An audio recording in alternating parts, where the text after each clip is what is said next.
Dans une Allemagne humiliée par la défaite de 1918, où un peuple se cherche et n'arrive pas encore à se trouver, l'ethnologie allemande va venir apporter son soutien à Hitler dans sa conquête du pouvoir. Pour lui, les choses sont claires.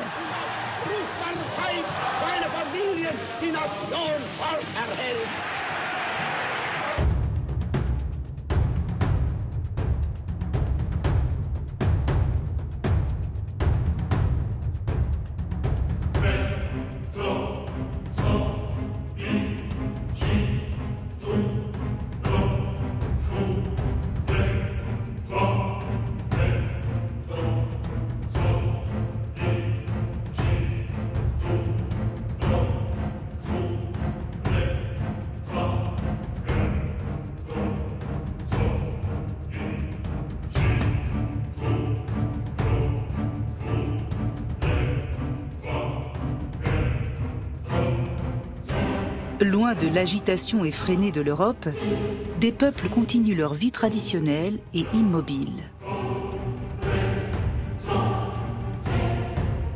Des voyageurs, des aventuriers, des pseudo-scientifiques, des ethnologues viennent les découvrir, collecter leurs objets pour les musées et décoder leur système de vie et de pensée.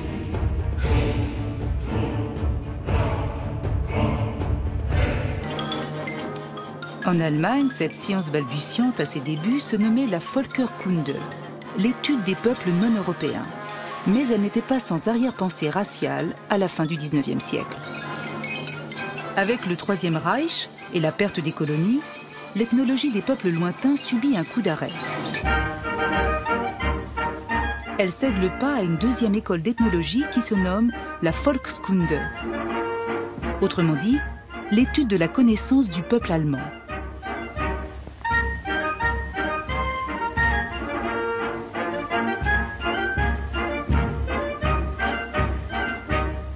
Comparable à notre science folklorique, elle étudie le quotidien rural et concerne 90% des Allemands. Elle devient, sous la férule nazie, l'instrument d'une propagande au service d'un sinistre projet. Le concept d'une race qui se pense supérieure à tout autre.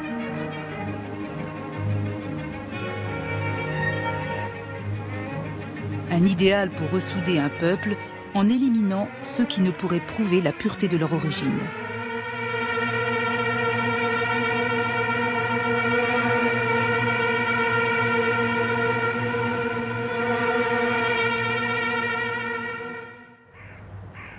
L'université de Tübingen fut un haut lieu de l'ethnologie nazie. En 1946, Hermann Bausinger est un jeune étudiant. Devenu professeur en ethnologie, il est choqué de voir que jusque dans les années 60, la pensée nazie est encore omniprésente dans l'Institut Ludwig Uhland où il commence à enseigner. Cela provoque chez lui une vive réaction, le désir de briser le silence qui entoure cette science et ses compromissions. L'idéologie nazie était très présente dans l'Institut. Le directeur de l'époque avait été un national-socialiste très engagé et très fanatique, Weber Meyer. En fait, Weber Meyer était l'homme le plus important des nazis. Il n'était pas vraiment un très grand professeur, mais il a saisi l'opportunité et a fait régner à sa manière la discipline au sein de l'université.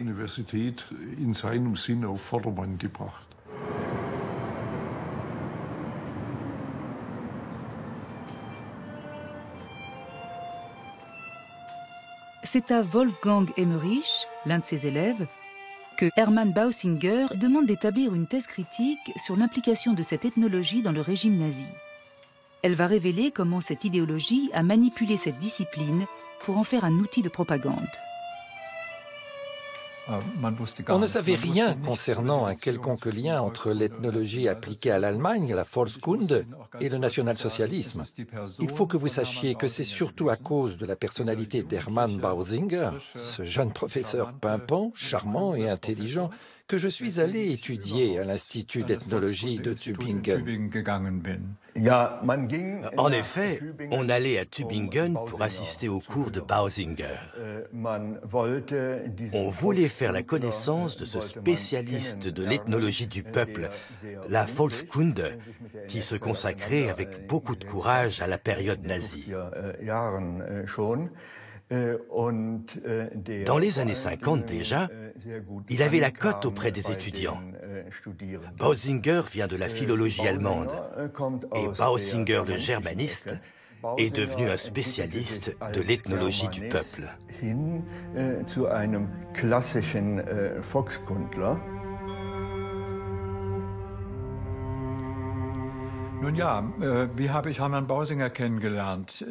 Comment ai-je fait la connaissance de Hermann Bausinger?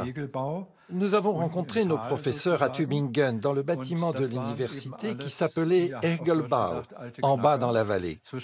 Tous les autres étaient donc, pour parler français, des vieux croutons qui avaient entre 55 et 65 ans. Je pourrais citer plusieurs noms. Tous avaient été des nazis. Auparavant, à Cologne, j'avais étudié chez Gerhard Frick, qui avait initié l'autodafé des livres à Göttingen. Paul Beckmann, un autre professeur, était lui aussi un nazi. Tous ces professeurs, qui n'avaient donc pas été que des simples membres du parti, mais des opportunistes pour la plupart d'entre eux, occupaient encore des postes importants. Après leur dénazification, ils continuaient malgré tout à toucher leur salaire ou leur pension.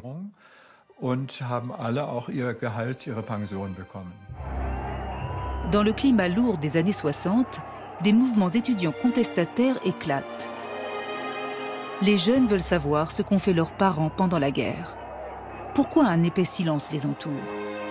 Il est vrai que victimes et bourreaux se taisent, et les idées nazies sont toujours là, présentes dans l'enseignement. En Allemagne, on ne pouvait pas vraiment parler du passé national-socialiste et pas non plus véritablement s'interroger à ce sujet. C'était tabou. J'ai moi-même vécu ça de près, pour ainsi dire.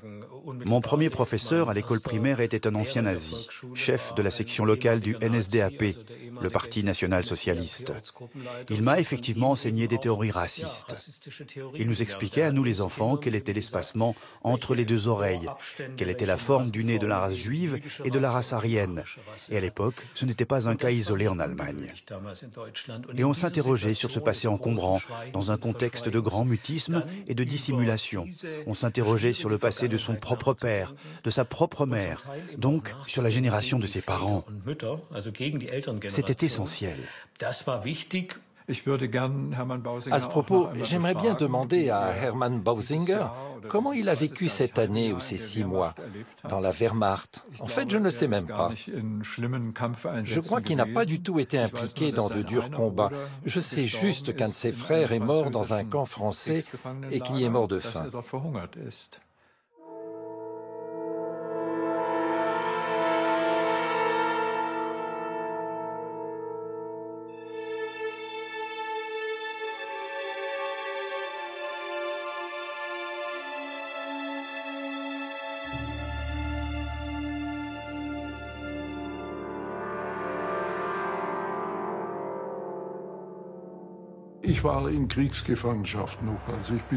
J'ai intégré la Wehrmacht à l'âge de 17 ans.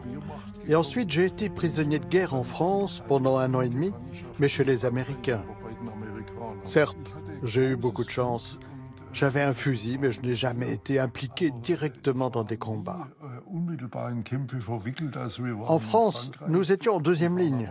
Nous avions également eu la chance d'être détachés et envoyés très rapidement à l'école des officiers.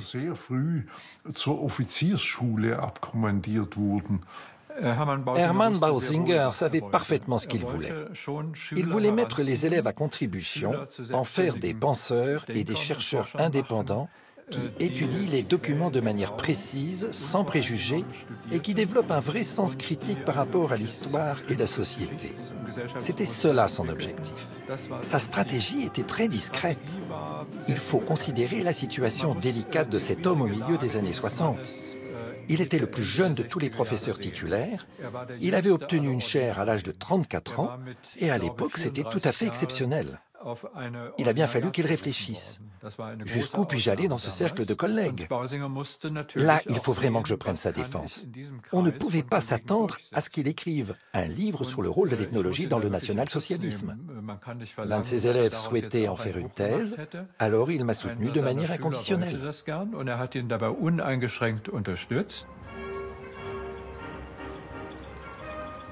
Wolfgang Emmerich choisit pour titre de sa thèse « Idéologie de la germanité sous le Troisième Reich ». Une déconstruction de cette Volkskunde dont beaucoup d'enseignants nazis professaient encore les idées après-guerre. À Tübingen, le cycle des cours avait toujours lieu dans l'Audimax, c'est-à-dire dans l'amphithéâtre le plus grand. Il était toujours plein à craquer. Le professeur Schulte avait parlé du cas de la psychiatrie et c'était l'une des premières fois que l'on entendait parler de ce programme d'euthanasie et des 100 000 victimes qu'il avait occasionnées. Le programme d'euthanasie des nazis.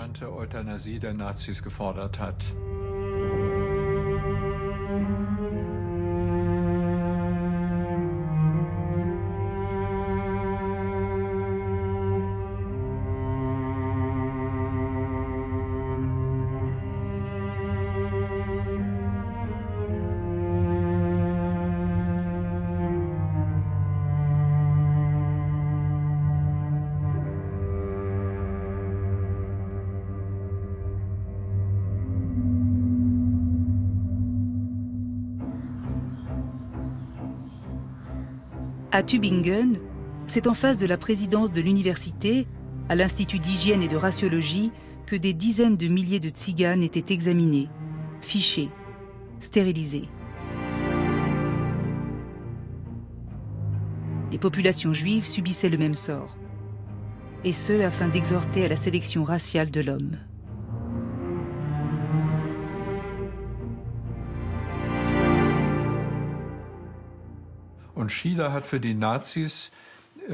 Schieder avait développé pour les nazis à la fin des années 30 tout un programme dont l'objectif était le repeuplement de l'Europe de l'Est. Une histoire terrible, terrible. Il y était question de déportation et de génocide. Et ce Theodor Schieder était encore toujours incontesté, ce qui était notamment dû au fait qu'il avait des étudiants célèbres. En premier lieu, Hans Ulrich Wieland, qui ne voulaient pas que l'on critique leurs professeurs. Pour moi, le cycle de cours de Tübingen a clairement servi de déclencheur pour le choix du thème de ma thèse de doctorat. L'idée centrale était que deux courants se sont rejoints dans l'ethnologie. D'une part, le romantisme allemand avec les frères Grimm, et d'autre part, une approche conservatrice et nationale de la société avec Wilhelm Heinrich Riehl au milieu du XIXe siècle. Ces deux courants ont fait dès le départ de cette ethnologie appliquée à l'Allemagne une science fortement axée sur les permanences et les traditions des paysans, comme on dit sur le bon vieux temps. C'était une science qui en fait n'en était pas une, puisque cela s'appelait la Kunde, c'est-à-dire la connaissance empirique du peuple. Tous les enfants allemands ont été bercés par les contes des frères Grimm écrits au XIXe siècle. Cendrillon, Blanche-Neige, Peau d'âne. Ces contes de l'enfance et du foyer ont enchanté leur imaginaire. 2 volumes de légendes et un dictionnaire de langue germanique complètent leur œuvre.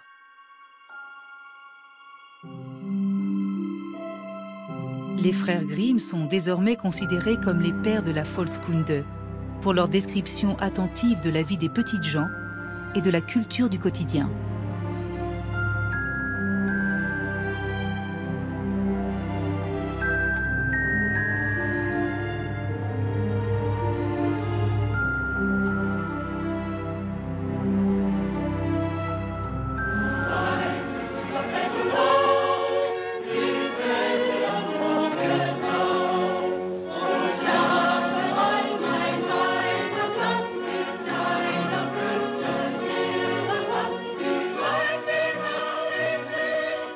C'est ce que vante la propagande du Reich.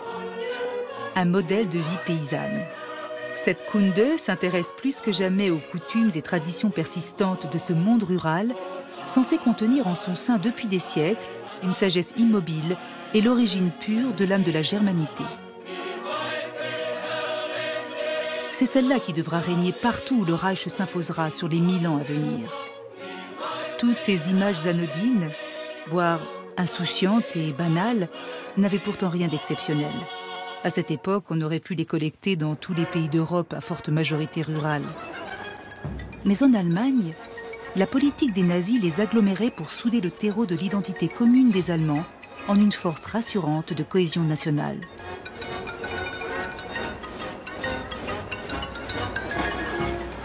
Le peuple travaillait, dansait. La bière coulait, fêtant le calendrier des saisons, le carnaval et ses invocations de temps meilleur. Le païen et le religieux s'y mêlaient depuis toujours dans un esprit festif, entraîné dans la ronde des jeux d'adresse et de force physique, régal des villageois et des politiques. Voilà ce que prônait la Volkskunde.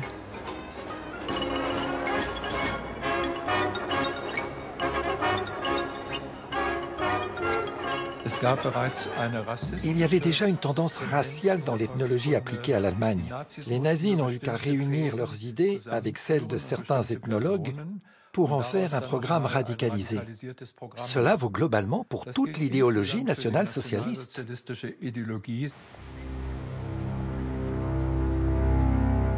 L'université Goethe de Francfort, 30 000 étudiants, la même où les nazis ont mis au point le Zyklon B des chambres à gaz.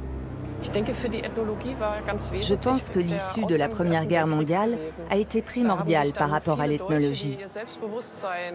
Beaucoup d'Allemands qui avaient trouvé leur identité dans la nation se sont alors sentis humiliés.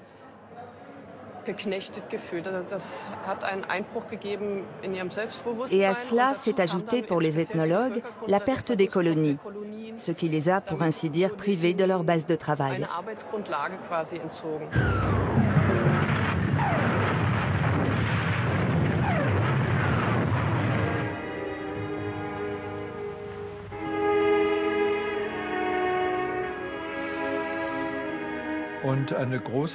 Ce qui joue également un rôle important est ce qu'on appelle la paix honteuse de Versailles. C'est le nom qu'on lui a donné lorsque l'Allemagne a été rabaissée à plus d'un titre et de façon vraiment mal avisée, avec des réparations financières gigantesques, des pertes de territoire, une occupation de la Ruhr pendant de nombreuses années. Cela a alors suscité les ressentiments. Nous avons notre Allemagne, notre empire allemand a tellement été accablé, humilié, il faut que ça change. Et pour Hitler, ça a été bien sûr une aubaine, c'est en s'appuyant là-dessus qu'il a construit toute sa stratégie de puissance.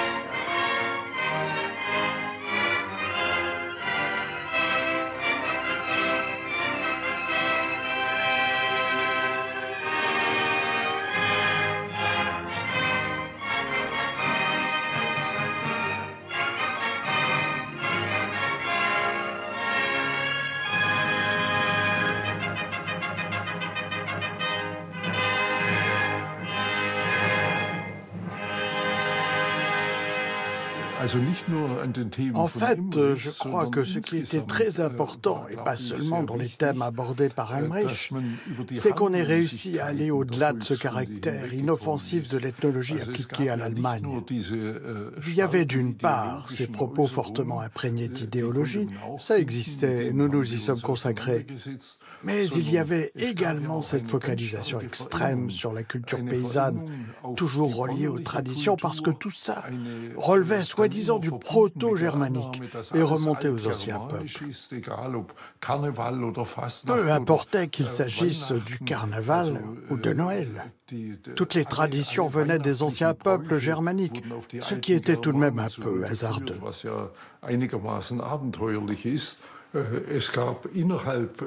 Dans l'idéologie nazie, il y avait toute une série de contradictions. Il y avait aussi différentes factions, dont celle d'Alfred Rosenberg et celle de Heinrich Himmler. qui défendaient des points de vue très différents. En effet, d'un côté, on sacralisait la culture paysanne, et d'un autre côté, on encourageait l'industrialisation dont, en premier lieu, l'industrie de l'armement. Ça, c'était une de ces contradictions.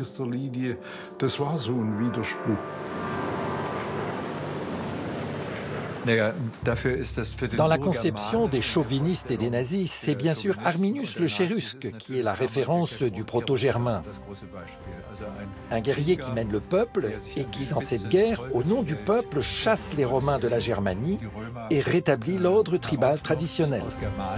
Cette figure historique, les nazis en feront le type racial de l'Arien.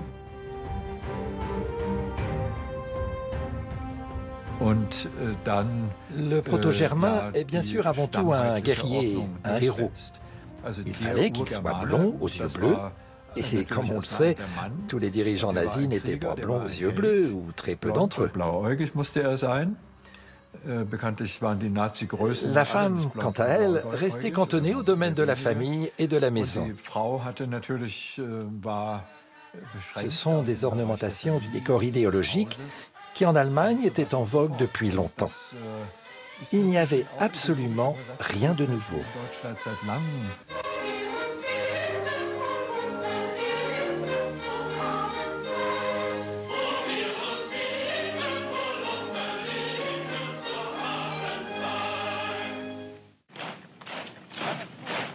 Ce modèle idéalisé, récupéré dès 1933 par les nazis, affirme allégoriquement la supériorité du Germain sur toutes les autres races.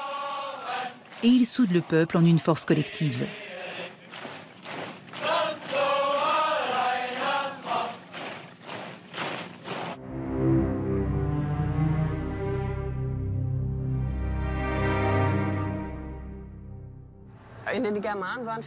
De nombreux Allemands considéraient le Germain comme leur ancêtre et beaucoup s'identifiaient à lui. Ce mythe a été sans cesse entretenu à travers différents courants et différentes orientations. Les ethnologues de la Völkerkunde y ont contribué eux aussi. Ils ont beaucoup débattu pour déterminer d'où venait ce Germain. Venait-il du Nord, ce qui semblait le plus plausible pour la plupart d'entre eux, ou alors venait-il d'Asie? C'était un sujet de débat. L'anthropologue Eugène Fischer, qui a créé plus tard l'Institut Kaiser Wilhelm d'anthropologie, d'hérédité humaine et d'eugénisme, avait entrepris dès 1908 un voyage dans l'Afrique allemande du Sud-Ouest. Il avait fait à Rehoboth des recherches sur les descendants des Boers et des Africains. Il a ensuite sorti un livre en 1913 intitulé « Les bâtards de Rehoboth » sur le problème de la bâtardisation et du métissage chez l'homme. Le brillant Eugène Fischer. Il avait déjà su profiter en Namibie de la première expérience de l'univers concentrationnaire allemand dès 1904. Là vont mourir 100 000 héros en quelques années, dans le camp de Shark Island. Ce médecin eugéniste développait ses premières mesures raciales de stérilisation des femmes et envoyait à Berlin des collections de crânes, obsédé par l'étude de l'avenir des races dans toutes les régions du monde.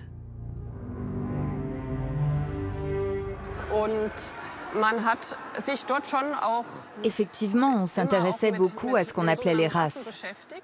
Concernant l'Afrique, il existait cette théorie des Chamites, qui avait de très nombreux adeptes et pas uniquement en Allemagne. Elle affirmait que la population autochtone d'Afrique n'était pas vraiment en mesure d'engendrer et de créer une culture supérieure, et que c'était les Chamites qui l'avaient apportée dans les temps bibliques, en passant par l'Afrique du Nord. On pensait que la race et la culture formaient une entité, et que c'étaient les Chamites venus de Libye et d'Égypte qui les avaient apportés. Mais les Chamites n'étaient qu'un mythe, une légende. Ils étaient considérés comme les descendants de Cham, l'un des frères de Sem et Japhet, qui avaient été chassés de leur terre. Ensuite, les Chamites, qui étaient des nomades éleveurs de bestiaux, se seraient installés en Afrique, où ils auraient fondé les premiers États.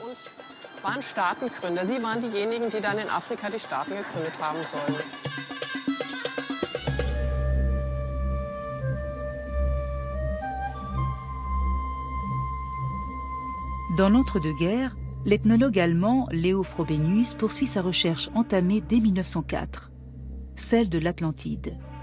Ce mythique continent perdu et englouti, évoqué déjà par Platon. Il s'agit d'un mythe européen plaqué sur l'Afrique. Frobenius pense comprendre à travers lui les mouvements possibles des migrations humaines et peut-être y trouver les racines de l'humanité. 8000 peintures rupestres témoignent de cette lointaine humanité. Elles sont recopiées sur place par son équipe, des élèves de l'atelier du peintre Beckmann.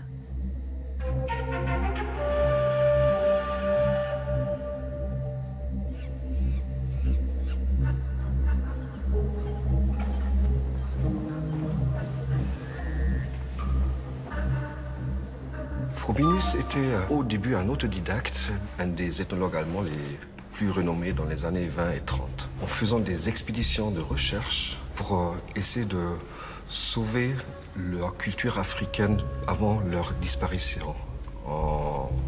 Sauver dans le sens de collecter les objets, de collecter les mythes et les narrations, l'histoire, les rites, etc., et les documenter dans le domaine visuel.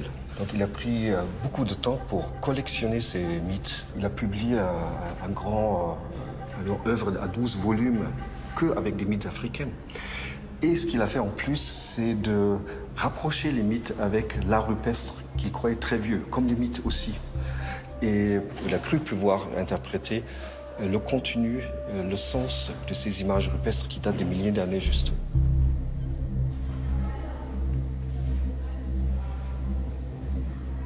Le mythe de l'Atlantide était un des grands mythes autour de 1900, partout en Europe. Et Frobenius était fasciné aussi par l'histoire de Schliemann qui a découvert Troie.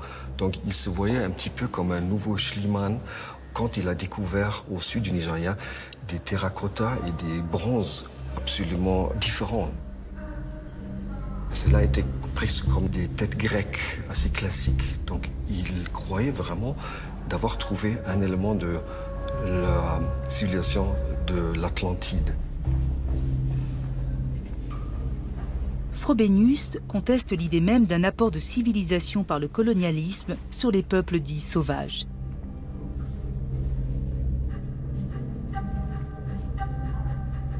Il sera récusé par les nazis parce qu'il aura valorisé et introduit en Europe un art qualifié de dégénéré par le Troisième Reich.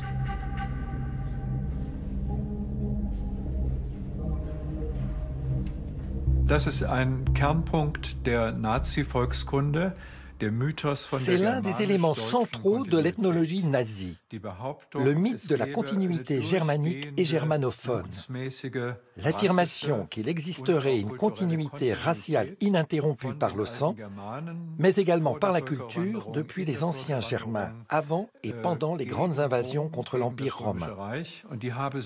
Cette continuité aurait perduré à travers le Moyen-Âge jusqu'à l'époque moderne. C'est tout simplement une absurdité, ce n'est pas prouvable.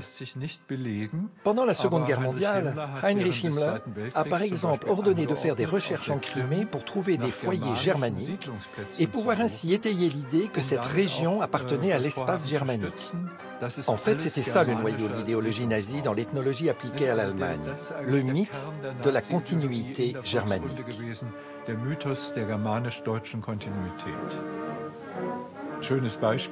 C'est Heinrich Himmler qui ordonna à ses troupes SS, membres de la Société pour l'héritage ancestral, de faire partout ressurgir les origines aryennes des Allemands.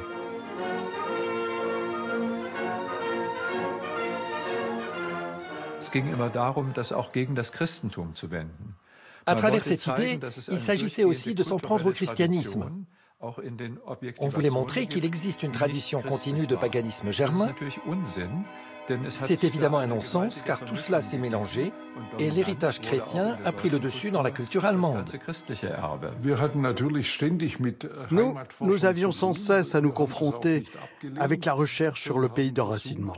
Nous ne l'avions pas rejeté, mais nous avions toujours essayé, au contraire, d'y apporter de nouveaux points de vue.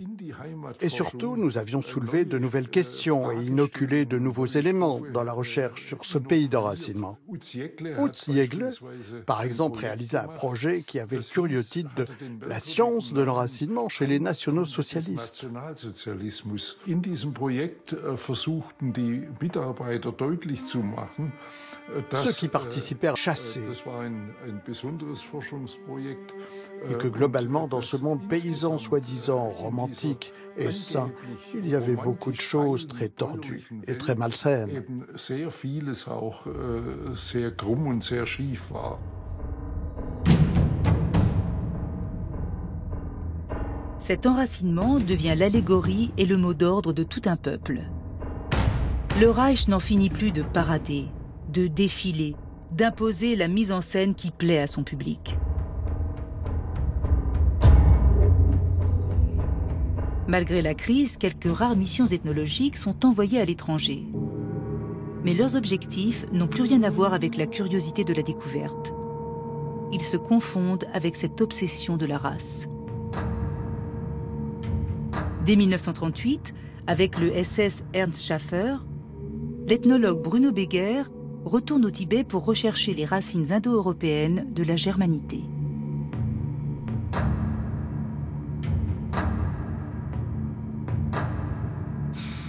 Il mesure, prend des notes, des moulages, compare, et bien sûr, aucune tête ne ressemble à une autre.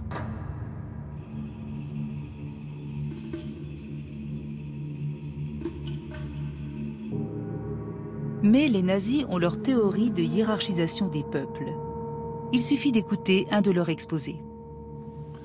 Un jour, Hitler a dit « On découvre quelque part un crâne, et voici un crâne qui ne l'est pas. Alexandre Pouchkine, un slave, matiné en plus de 100 nègres. »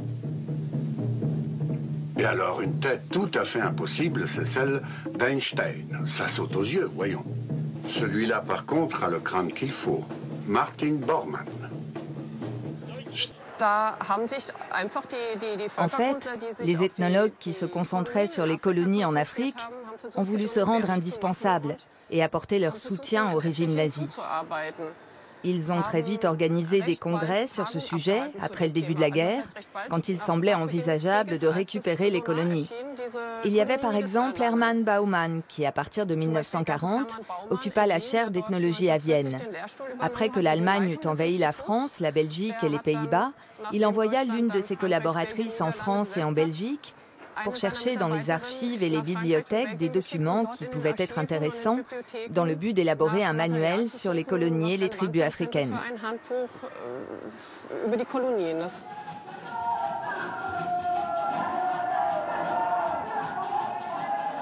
Hermann Baumann a joué un rôle important au musée de Berlin.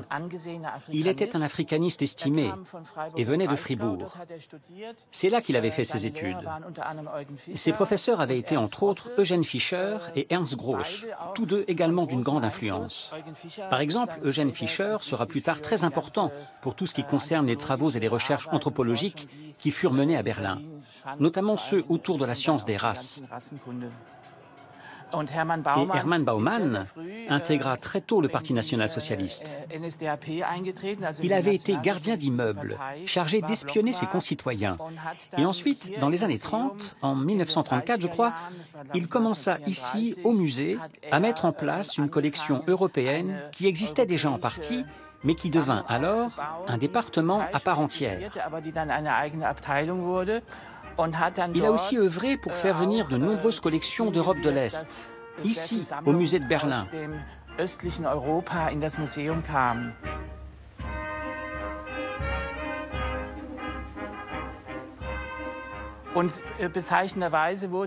qui est intéressant, c'est qu'on a fait venir Baumann à Vienne en 1939, où il est devenu professeur à l'université. Après l'Anschluss, on avait limogé, chassé pour ainsi dire les professeurs qui étaient là. Il a donc occupé un de ces postes et a curieusement transféré des objets qui étaient au musée de Berlin vers celui de Vienne. Parce que pour lui, il fallait qu'il y ait également des collections dans ce qu'il appelait la Ostmark, c'est-à-dire les territoires annexés. C'était ça, Baumann.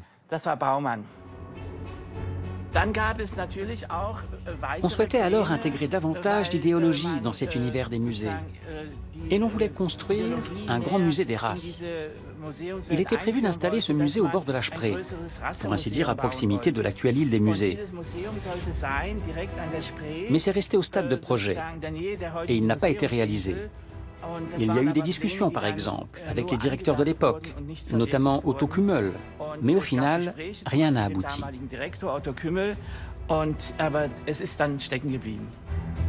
Ce musée des races, qui devait asseoir la suprématie de la race blanche, était une demande d'Hitler à Albert Speer.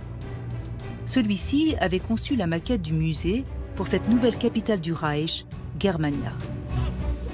Elle est désormais exposée à Berlin, au musée d'histoire de l'Allemagne.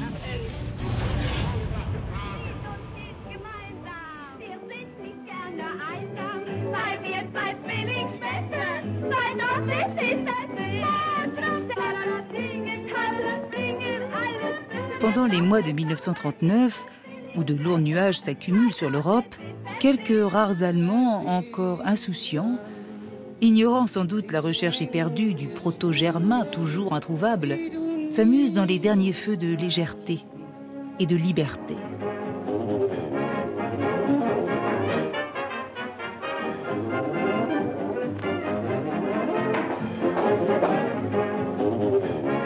Tous ces gens sont-ils à ce point confiants dans le triomphe de la germanité ?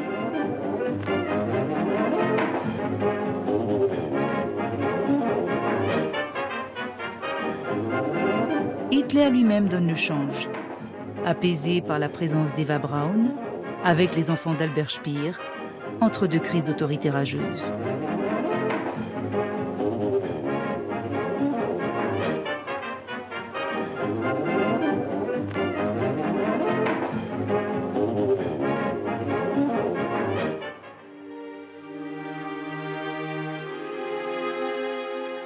La suite, on la connaît. La guerre devenue mondiale laisse un champ de ruines, un pays à reconstruire et Berlin partagé entre les forces britanniques, russes, américaines et françaises.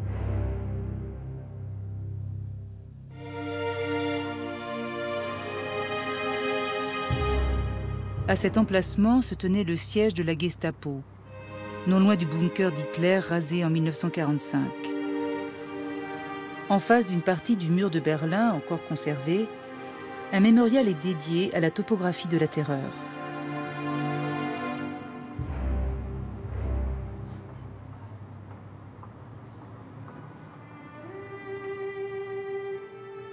Des photographies et des films de la montée de l'effroi y sont exposés.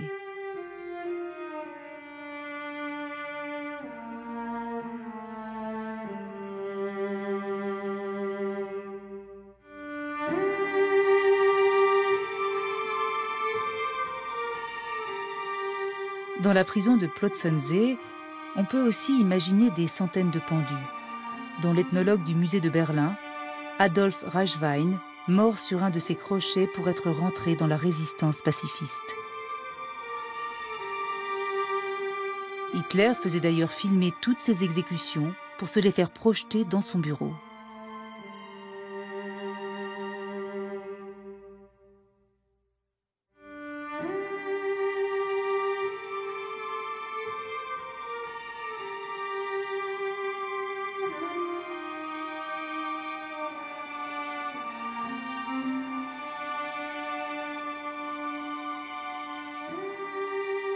On peut s'indigner que ces deux écoles d'ethnologie ne se reconnaissent une culpabilité particulière dans l'élimination méthodique des catégories humaines déclarées impures et non ariennes.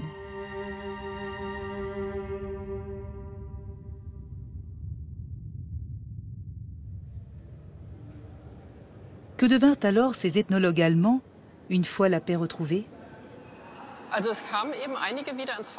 Il y a des ethnologues qui ont récupéré leur chair et qui ont, pour certains d'entre eux, continué à enseigner des choses similaires, mais avec des mots différents. Et je pense qu'au début, il y a eu cette continuité, parce qu'on ne pouvait ou ne voulait absolument pas se pencher sur le passé. En fait, c'est contre les professeurs qu'il aurait fallu agir. Mais avec le temps, ceux-ci ont fini par être lus et écoutés de manière plus critique. Baumann avait retrouvé un poste rapidement à Munich et avait, malgré les critiques, maintenu ses thèses racistes. Mühlmann avait lui aussi persisté dans ses théories, mais avec d'autres mots. Par exemple, Baumann a souvent remplacé par la suite le mot race par le mot biotype. Le vocabulaire avait une autre tonalité, mais au fond, il s'accrochait à ses convictions. Mühlmann, quant à lui, avait déjà prôné pendant la guerre une approche sociologique, mais basée sur la classification des races. En faisant par la suite oublier l'aspect racial de son approche, il fut soudain considéré comme un ethnologue plutôt progressiste. Plus tard, cela lui permit même d'enseigner à Heidelberg, la plus prestigieuse des universités allemandes. Er lehrte dann später in Heidelberg.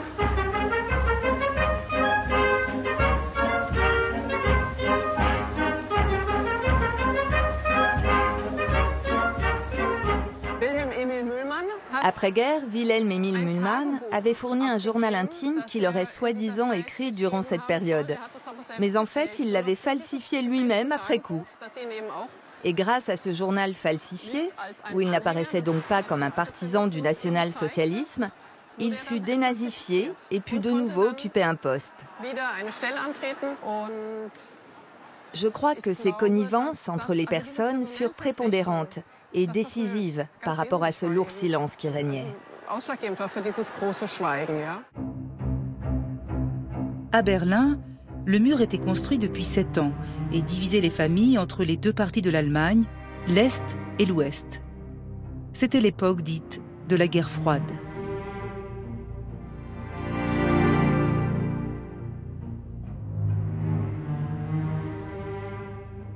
La thèse de Wolfgang Emmerich est publiée en 1968. C'est un coup de tonnerre.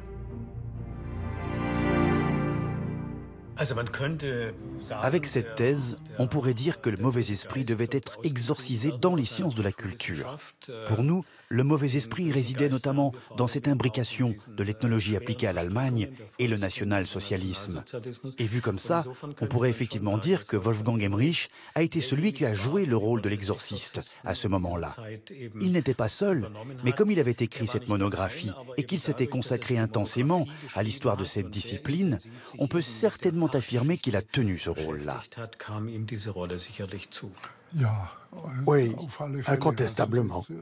En fait, la thèse a eu un impact sur toutes les sciences humaines et sociales.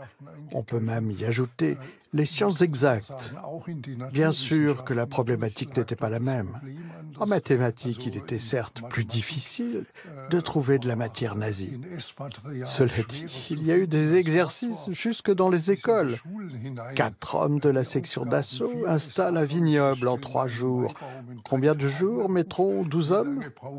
Donc, ça aussi s'était imprégné de cette idéologie, même si elle a joué un rôle moins important.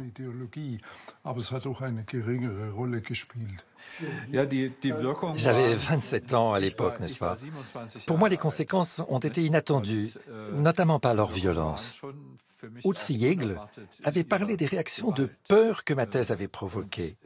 On peut même dire de la haine envers ma personne. Mais ce jeune homme, qu'est-ce qu'il a à s'intéresser à ce sujet? Il n'a pas connu cette époque. De toute façon, il ne sait pas comment c'était. D'une telle relève, on n'en veut pas. Chez Bruckner, c'est ce qui revenait tout le temps de manière explicite. Il trouvait que j'avais une orientation marxiste, autrement dit que rouge égale brun. Auparavant, c'était les nazis qui étaient effroyables. Aujourd'hui, ce sont les jeunes gens qui ont une orientation marxiste. Bruckner a eu là un comportement véritablement infâme.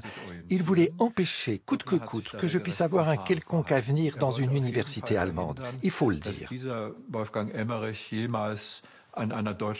Mais à cette époque, si j'avais souhaité faire carrière dans l'ethnologie, ça aurait été impossible. Je me suis dit d'emblée, moi, je n'en ai pas envie. C'est pourquoi je suis allé aux États-Unis. C'était assez facile à l'époque et j'y ai passé 2 années académiques en tant que professeur assistant. Les répercussions de mon travail sur la société, c'est exagéré, mais ma thèse a effectivement eu des effets concrets sur la discipline. Je sais par exemple qu'autour des années 2000, et plus tard aussi, ce petit livre paru aux éditions Suhrkamp a été utilisé et lu dans des cours pour des étudiants. Par exemple ceux de Wolfgang Kashuba. On ne peut que souhaiter que 40, 50 ans plus tard, son livre soit toujours utilisé et lu et qu'on prenne acte de l'histoire scientifique de sa propre matière à travers un exposé aussi critique que celui de mon livre.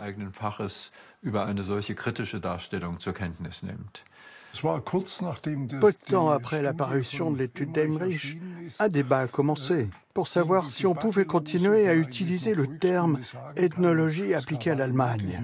Il y a eu tout un tas de propositions à ce sujet, et le terme qui a ensuite été retenu était « science empirique de la culture ». Moi, je continue à le préférer à « ethnologie européenne », car dans le mot « ethnologie », il y a le mot « ethnos », qui pose un peu les mêmes problèmes que le mot « peuple ».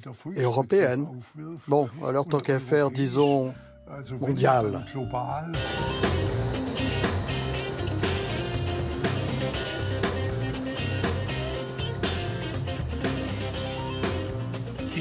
Aujourd'hui, pour beaucoup, les idées de l'ethnologie appliquée à l'Allemagne sont des idées erronées, d'un autre temps. Mais en observant les actuels mouvements populistes de droite en Europe, on y retrouve exactement les mêmes images. Cette idée du caractère communautaire, cette idée que la pureté, c'est mieux que le métissage. Cette idée que les traditions nationales doivent prédominer. Ne nous enfermons pas dans une tour d'ivoire avec nos connaissances et nos publications. Nous faisons partie de la société et ainsi on a le droit de nous attaquer, de nous critiquer librement. Peut-être qu'aujourd'hui, l'ethnologie est effectivement devenue une science fréquentable.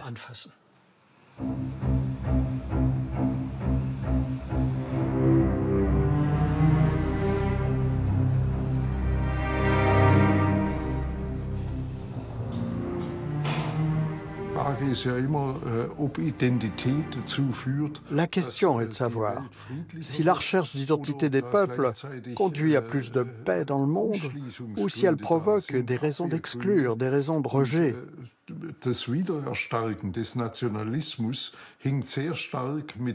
La renaissance du nationalisme est étroitement liée à ces attitudes et à ces mécanismes de rejet des autres. Donc de ce point de vue-là, cela joue toujours un rôle très important. Et ces derniers temps, ne serait-ce qu'au travers des changements au niveau du langage, où on parle d'un flot de réfugiés ou flux de réfugiés qui arrivent, eh bien, c'est en fait une réaction de peur très très nette qui s'exprime. Diese Angst, das ist eigentlich eine Angstreaktion sehr, sehr deutlich. C'est avec beaucoup d'inquiétude que j'observe l'aveuglement du monde actuel dans ce contexte d'immigration de masse issue du Proche-Orient et d'Afrique. J'observe cela avec beaucoup d'inquiétude. J'ai repensé à une citation d'Hitler dans Mein Kampf. La grande tragédie du peuple allemand, c'est de ne pas être resté pur par son sang et qu'il se soit mélangé avec celui des Juifs et des autres. Et c'est notre devoir d'avenir de redevenir pur par notre sang. De telles pensées, bien sûr sans citer Hitler, sont de nos jours très répandues dans notre population. Il suffit de penser à Pegida à Dresde et aux nombreux imitateurs de Pegida. Je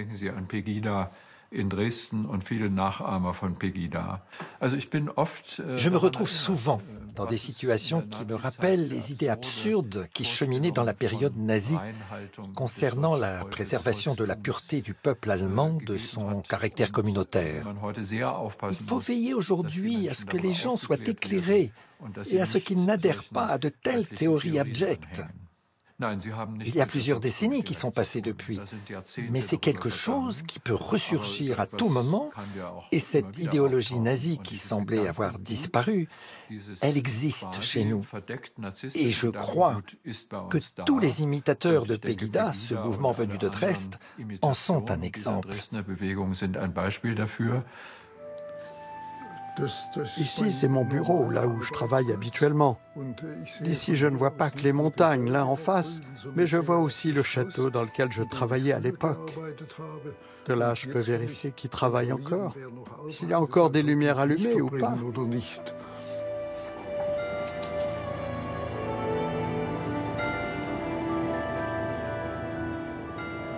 L'Allemagne a tourné la page de ces temps tourmentés, l'Holocauste et les massacres de masse.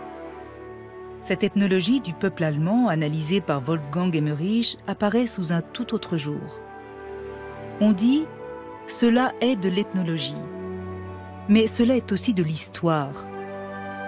L'ethnologie est dans l'histoire si elle bouscule à ce point la vie des hommes, la vie des peuples, et se soumet servilement aux idéologies. Prenons garde aux prêcheurs de haine ici et là. Rien n'a été innocent sous le Troisième Reich. Pas même les jeux d'enfants.